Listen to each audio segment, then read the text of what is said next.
Daktari William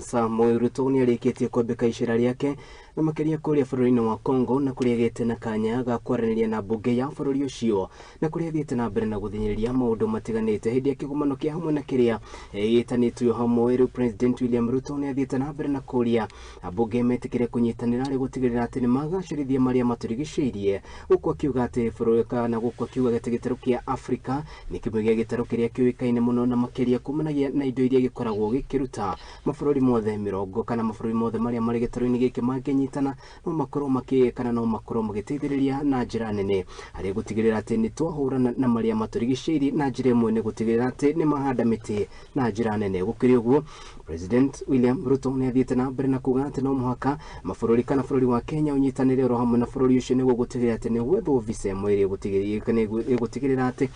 gũthiĩ kuma bũrũri wa Kenya gũthiĩ nginyagia bũrũri-inĩ wa Congo no wahũthio. African countries are spending more on debt service than other expenditure, including public services, including health, including education, including provision of water. We have reached the point where debt and well-being are mutually exclusive, and this is a matter of mental justice. These economic and financial challenges associated with climate change keep pushing African governments into greater macroeconomic instability and closer to debt distress. Low and middle income countries are now contending with a conditional fiscal burden of trying to recover from increasingly frequent and high-cost climate crisis. And I want to ask you as members of parliament to work with us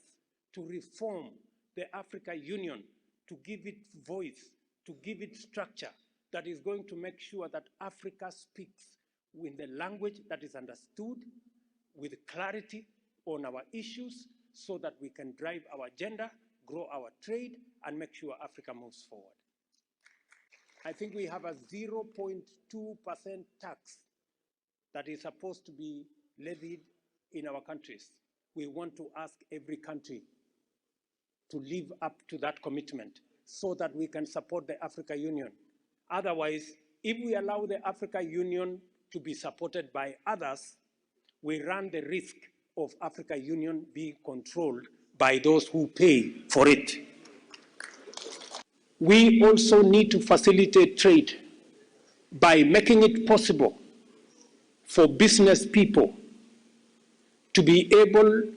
to transact their goods,